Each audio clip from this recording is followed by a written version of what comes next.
Le premier gouvernement de l'ère Talon 2 a fait sa rentrée ce mercredi, jeudi 27 mai 2021. Bienvenue à cette édition. Les titres.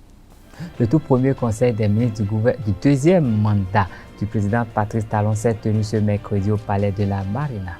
Des avocats des barreaux du Bénin, du Burkina Faso, du Niger, de la Côte d'Ivoire, du Mali et du Sénégal participent depuis ce 26 mai à une formation qui se tient à Ouagadougou, une session délocalisée de la formation organisée par le Centre international en Afrique pour la formation des avocats francophones CIFAF. Les écureuils du Bénin s'apprêtent à affronter la Sierra Leone suite au report du match de la dernière journée qualificative à cause des contestations des tests de Covid-19.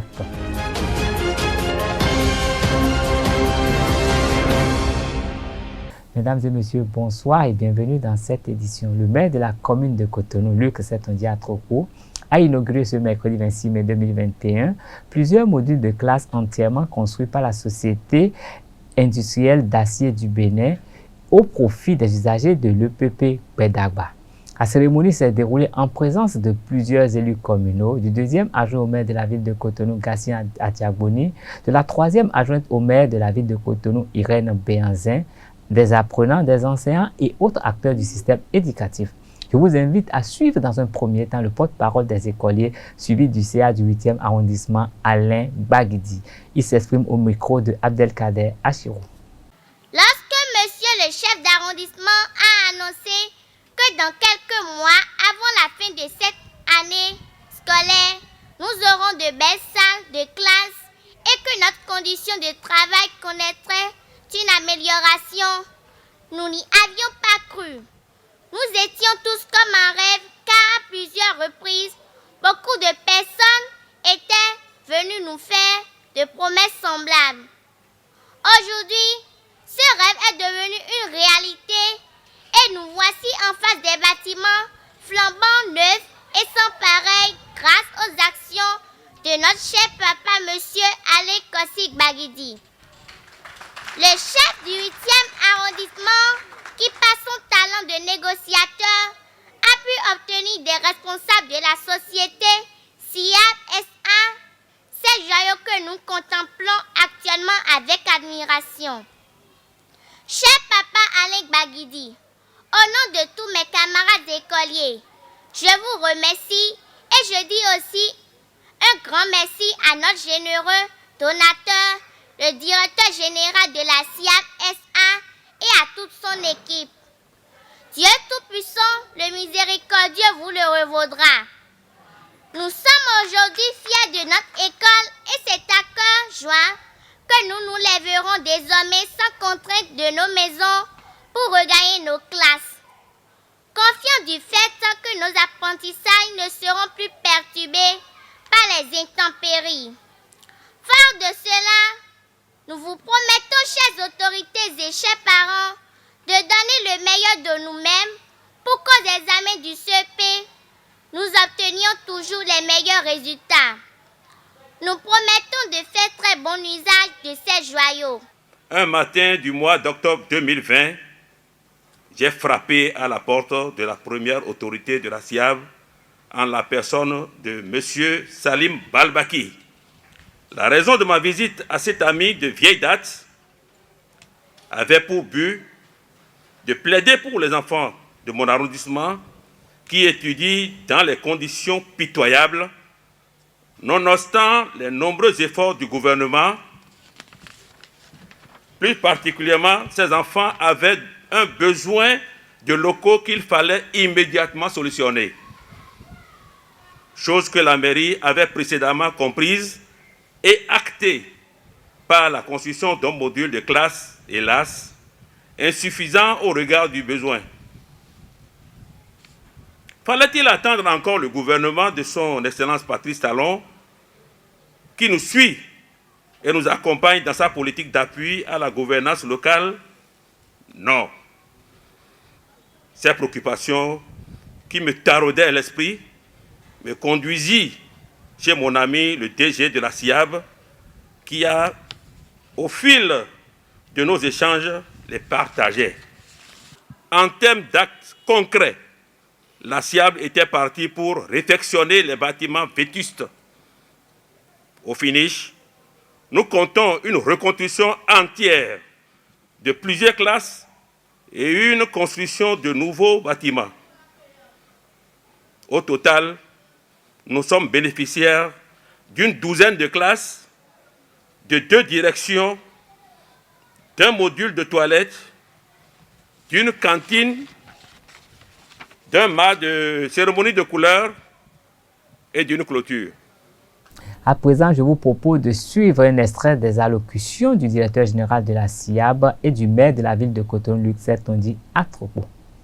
En mon nom et au nom de tous les personnels de la société SIAB, témoigner toute ma gratitude au gouvernement de son Excellence, Monsieur le Président Patrice Talon, pour son programme de développement qui nous manquait pendant une bonne partie de nos 25 ans d'existence. 25 ans de cohabitation avec le peuple béninois, dont l'objectif premier était la satisfaction totale et complète de ses besoins en matériaux de construction de qualité. Nous concentrons nos actions sociales à Djefa, dans la commune de Semepodji, où se trouve notre entreprise. Exceptionnellement, comme c'est le cas actuellement, nous avons répondu présent à l'appel du CA du 8e arrondissement de la ville de Cotonou. C'est ce qui justifie la réalisation du présent don que nous rendons officiellement aux mains de la première autorité de la ville de Cotonou, le maire Luc Tondi Atropo.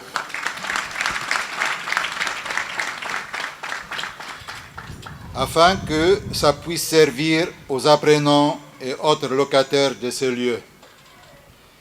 Il est important de rappeler que nous avons ressenti la souffrance des apprenants de cette école par le biais d'un ami personnel, le CA du 8e arrondissement, M. Alain Kossik Baguidi. S'il est clamé à loisir que le développement est l'affaire de tous, il est aussi constaté que pour la bonne majorité de nos compatriotes, cette mission incombe d'abord au gouvernement et aux conseils communaux et municipaux. Je suis heureux de me rendre compte, une fois encore, que le développement, c'est effectivement affaire de tous, chefs d'arrondissement, chefs de quartier, et de chaque citoyen, et même des expatriés qui vivent avec nous. La plus belle illustration est devant nous. Monsieur le chef d'arrondissement, je suis fier de me retrouver ici à vos côtés parce que vous avez bien compris quelle est la mission que vos mandants vous ont confiée. Il y a quelques mois, c'était déjà des modules de classe que vous avez mis à la disposition des enfants de l'école primaire publique de Gbadjilo Médé avec l'aide de vos soutiens. Aujourd'hui, nous voici à l'école publique de Gbedagba, heureuse bénéficiaire de ces infrastructures flambant neuves, qu'une fois encore, vos amis, vos partenaires et vous offrez aux enfants. Je n'ai pas de mots assez forts pour dire tous mes remerciements à la Société industrielle des aciers du Bénin SIAB et particulièrement à son directeur général pour cette grande marque de générosité et de soutien à notre programme municipal de développement dans le secteur de l'éducation. Monsieur le directeur, soyez-en remercié. Il s'agit d'un grand appui qui vient combler l'immense besoin en infrastructure dans cette école. Notre ville compte 260 écoles primaires et maternelles publiques, dont 20% sont encore en matériaux précaires. Il n'y a pas assez de classes pour tout le monde. Pour un maître, il y a 53 élèves environ. C'est un grand fossé entre la réalité et les normes. Aujourd'hui, grâce à l'engagement du chef d'arrondissement et à l'accompagnement de la SIAB, nous réduisons sensiblement cette fracture dans le 8e arrondissement. Il n'y a pas de nation prospère sans une bonne éducation. Et une bonne éducation commence par la mise en place de meilleures conditions de travail. Alors, chers enfants, chers enseignants, en passant par des anciens locaux à ces nouveaux édifices, vous êtes maintenant dans les conditions adéquates pour mener les plus belles et fertiles réflexions, celles qui garantissent à notre cité de bons cadres compétents et intègres. Ceci est un grand pas de franchi, certes, mais nos défis dans ce secteur sont encore nombreux que persistants. À peine élus, les ministres béninois se sont réunis ce 26 mai 2021 au Palais de la Marina pour le tout premier conseil des ministres de l'ère Talon 2. Suivez ici le compte-rendu des travaux présentés par le nouveau porte-parole du gouvernement, Wilfried Léandre Humbezi. La séance a essentiellement consisté en une prise de contact au cours de laquelle le président de la République a donné des orientations très claires sur ce qu'il attend des membres du gouvernement. Ainsi, après les vœux de bienvenue aux uns et aux autres, il les a félicités pour le travail accompli, s'agissant notamment des anciens ministres reconduits dans leurs fonctions. Il a salué la confiance que le peuple place en chacun des ministres à travers la délégation de pouvoir qu'il leur donne. À cet effet, le chef de l'État a rappelé que la salle du Conseil des ministres est le lieu consacré pour prendre des décisions importantes visant à impacter qualitativement la vie de nos compatriotes. Les membres du gouvernement doivent avec détermination s'employer à combler ces attentes du peuple pour mériter davantage de sa confiance. Il s'agit, a-t-il poursuivi, d'asseoir durablement les bases du développement de notre pays et, partant, celles du bien-être collectif et individuel. Aussi, le président de la République a-t-il clairement exprimé sa conviction en disant que, citation, « Si nous donnons le meilleur de nous-mêmes, si nous restons mobilisés dans l'abnégation, nous allons changer le cours de l'histoire de notre pays et au-delà. » Fin de citation. Nous ferons en sorte de démontrer, a-t-il poursuivi, que le sous-développement n'est pas une fatalité, car sa perpétuation est principalement due aux élites qui gouvernent. Si celles-ci prennent réellement conscience de leurs responsabilités et s'engagent à inverser la courbe, elles le peuvent. Pour ce faire, le sérieux, la rigueur et une volonté à toute épreuve sont indispensables, a-t-il prescrit, exhortant les uns et les autres à veiller en permanence à ce que les intérêts individuels ne l'emportent jamais sur l'intérêt collectif. Car, a-t-il justifié, le pays attend de nous notre volonté inébranlable de prendre en charge les enjeux de développement qui constituent les défis à relever. C'est cela qui va déterminer notre succès collectif. C'est pour ces raisons que je ne fais pas de clientélisme politique, même si la fonction est d'abord politique, a expliqué le chef de l'État, précisant qu'il privilégie avant toute chose l'ardeur au travail et la compétence. Et c'est pourquoi aussi il a vivement exhorté les membres du gouvernement à honorer le pays par la qualité de leur contribution à son essor. Comme il fallait s'y attendre, le président de la République a averti qu'en tout état de cause, il n'hésiterait pas à sanctionner les cas de déviance. Le chef de l'État, en terminant ses propos, a donné des précisions sur les réajustements intervenus au niveau des attributions de certains ministères et de la nouvelle orientation qu'il donne à la coordination de l'action gouvernementale pour plus d'efficacité. Après ces propos, mesdames et messieurs, le ministre d'État chargé du développement et de la coordination de l'action gouvernementale, M. Abdoulaye Biotchane, a remercié le chef de l'État au nom de ses collègues ainsi que des collaborateurs du président de la République pour la confiance qu'il leur a témoignée avant de lui promettre que l'équipe restera loyale et mobilisée autour des enjeux de développement de notre pays. Il se tient depuis le 26 mai 2021 à Ouagadougou une session délocalisée de la formation organisée par le Centre international en Afrique de formation des avocats francophones CIFAF en collaboration avec le barreau du Burkina Faso. À en croire le bâtonnier Jacques Migrant, directeur du CIFAF, cette session de formation vise à renforcer le savoir-faire des autres acteurs judiciaires, notamment des avocats venus des barreaux du Burkina Faso, du Niger, de la Côte d'Ivoire, du Mali, du Sénégal. Cette session de formation se déroule en bimodal. Dans le discours qu'il a prononcé lors de la cérémonie d'ouverture, Maître Jacques Migan, a précisé que cette nouvelle session de la formation est axée sur des modules dont certaines paraissent essentielles au regard de l'actualité et de la pratique de la profession des avocats. Il s'agit notamment de la maîtrise des grands contrats publics et de leurs contentieux.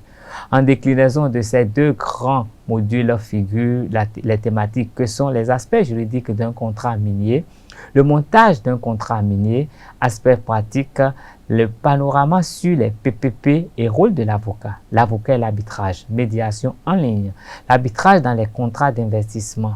À cette thématique s'ajoutent deux autres modules, l'un portant sur le contentieux des élections et l'autre sur la déontologie.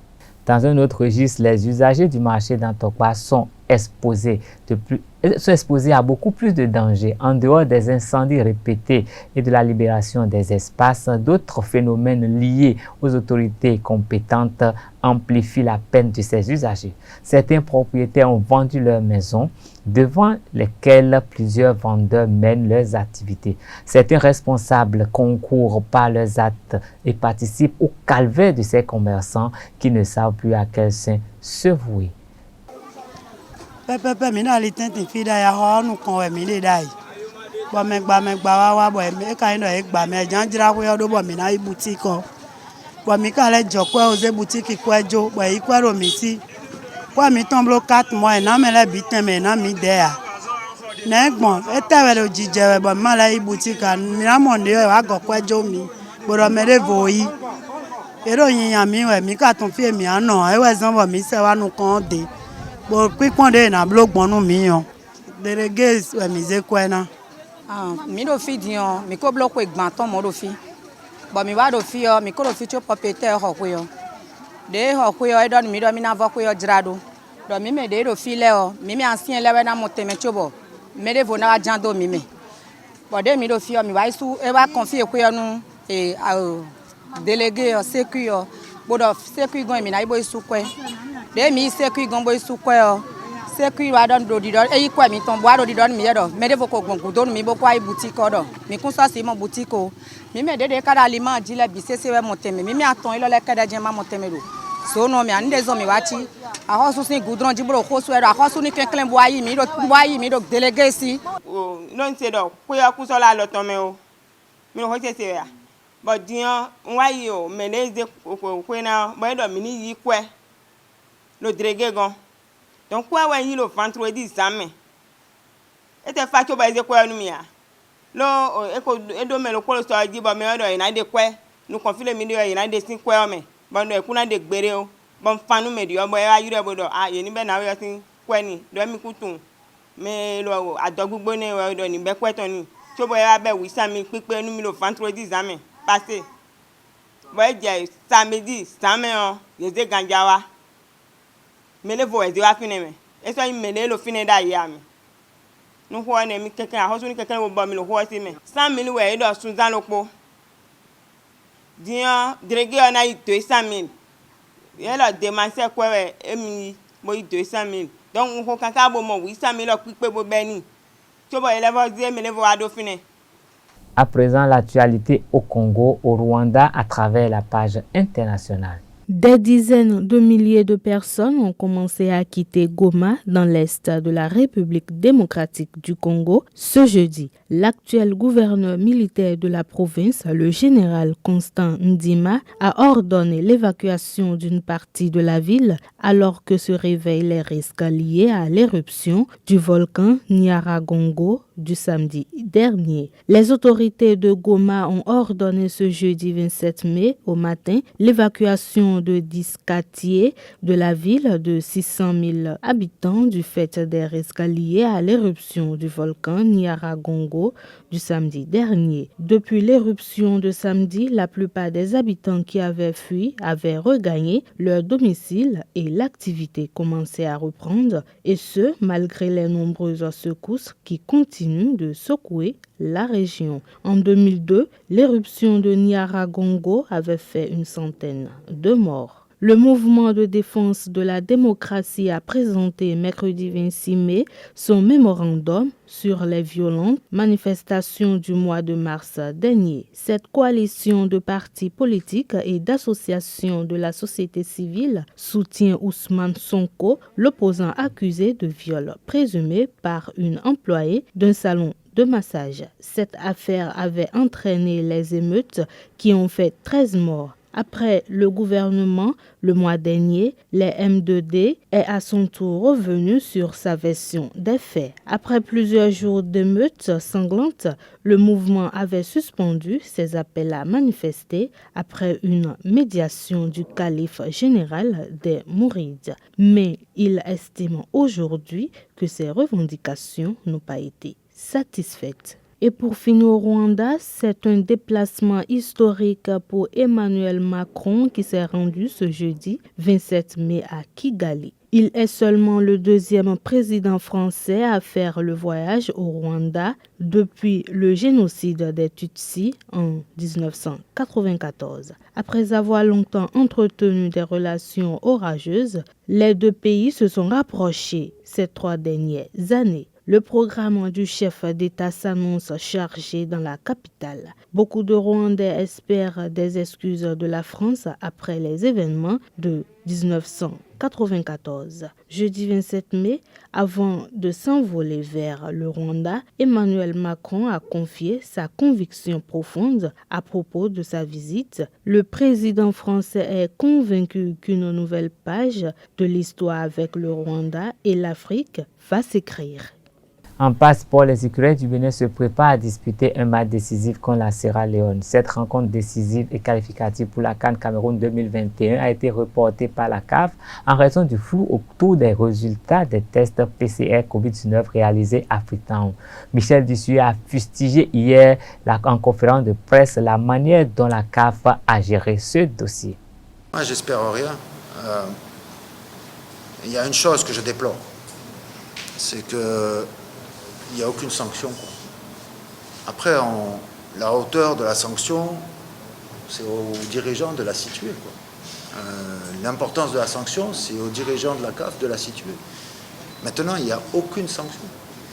Et il n'y a même pas, au moment où on se parle, de réponse concernant la plainte du Bénin. Moi, c'est ça qui me gêne. Donc, ça veut dire que, dans ce cas de figure-là, le message qui est envoyé, c'est bon. Il y a une tentative de tricherie qui, je pense, est avérée et qui est difficilement non reconnaissable. À partir de là, aujourd'hui, c'est comme si s'était rien passé. On rejoue le match. Et ce n'est pas un bon message qu'on envoie à toutes les autres fédérations africaines.